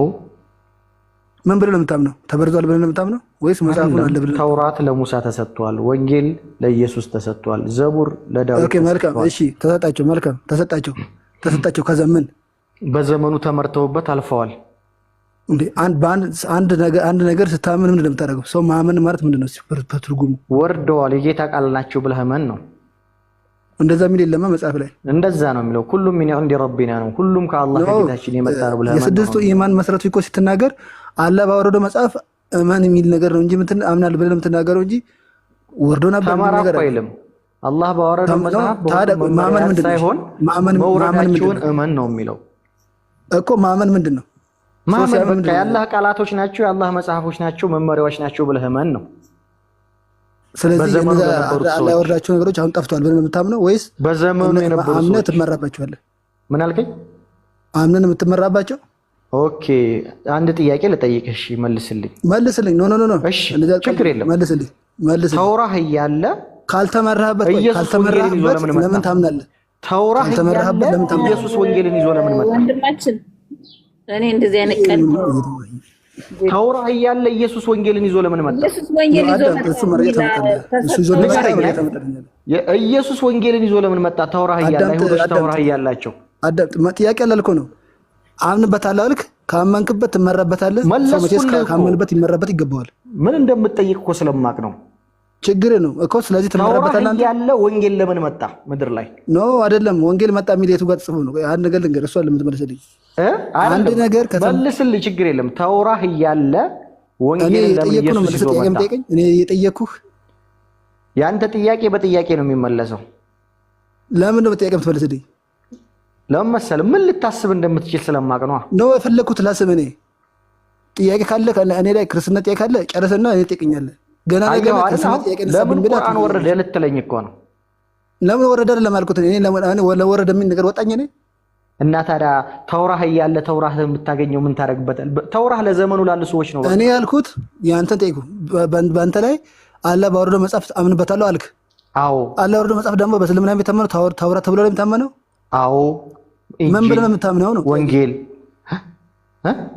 ምን ብለህ ነው የምታምነው? በእነዚህ መጽሐፍት እነዚህ መጽሐፍ የአላህ መጽሐፎች ነበሩ ነው እንዴ? ነበሩ የሚል የለማ። እና ምንድን ነው ነበሩ ብዙ ተብሎ ነው የሚታመነው እስልምና ውስጥ። እና ታዲያ እነዚያ መጽሐፎች ኦሪጂናላቸው የለም፣ መመሪያቸው ተበርዟል። ስለዚህ አንድ ከተበረዘ አንድ ህዝብ ሲጠፋ አንድ አዲስ መልእክተኛ ይላል። ለምንድን ነው አላህ ባወረደው መጽሐፍ አምናለሁ የምትለው? ከጠፉ ማመኑ ግዴታ ስለሆነ ምን ስለተባልኩ ትእዛዝ ስለሆነ። እሺ እምነት ምንድን ነው? ንገረኝ እስቲ። እምነት ምንድን ነው? ሙስሊም። አይ አንድ ሰው አመንኩ ሲል ምን ማድረግ ነው? ምን ማለቱ ነው? ትርጓሜው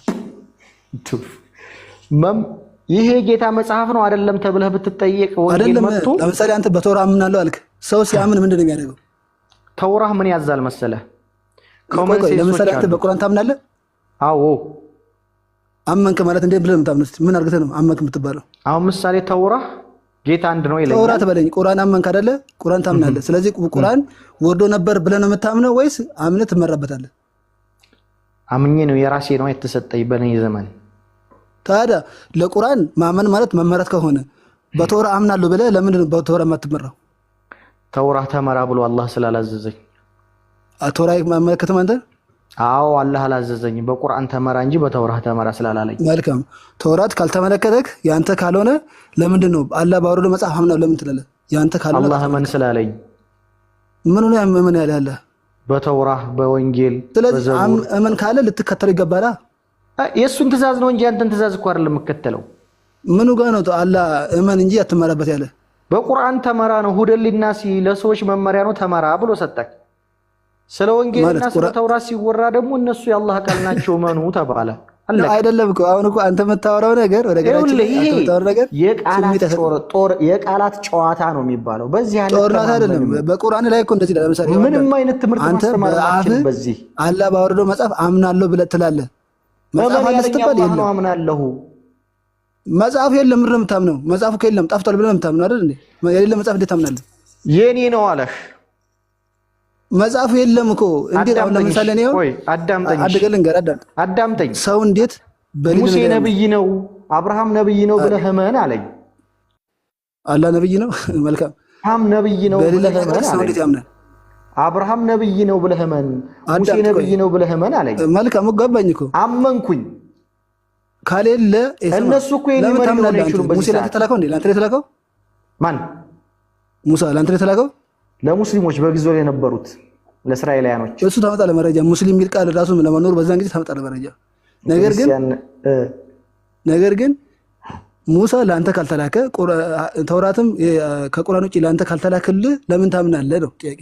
አላህ ምን ስላለኝ መልሱ እኮ ቀላል ነው። በቃ ማለት አላህ ምን በይለገር ምን ይላል? ባልተበላሸ ነገር በተፈረዘ ነገር ምን ይላል?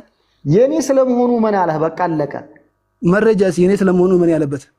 በቃ ኤው በኪታቦች መረጃ አምጣ አለ። መረጃ ቁርአን ላይ ምኑ ጋር ተጻፈው?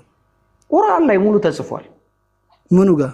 እናንተ ምን አንብበህ ነው የምትከራከረኝ? አንተ መንተ ብለሃል። ጥያቄ ጠየቁ ነው። ለምን ጥያቄ ጠየቁ ነው? አንተ አይደለም ከየት አንስተህ ነው አንተ እመንተ ብለሃና መንክ ያልከኝ? የቱን መረጃ ይዘህ ነው? ምክንያቱም በስድስቱ የኢማን መሰረቶች የሉም ኢብኑ ተይሚያ መጽሐፍ ላይ ገጽ እንትን ምዕራፍ 6 አካባቢ ላይ ኢብኑ ተይሚያ ላይ ሄደህ ነው ቁርአኑን ጨርሰው ነው አይደለም? ኢብኑ ተይሚያ መጽሐፍ ነው። ቁርአኑን ዘለህ ኢብኑ ተይሚያ እሱ ማለት ነው። ቁርአን ላይ ለምን ነው ጫምራችሁ ነው ታምጡ? አይደለም ኢብኑ ተይሚያ ቁርአኑን ዘለህ እኮ እስቲ የማን መሰረቶች አለ ብሏል። ቁርአን ላይ አለ። አንደኛው ይሄ ነው። ቁርአን ላይ ባወረደ መጽሐፍ ነው። ቁርአን ላይ አለ።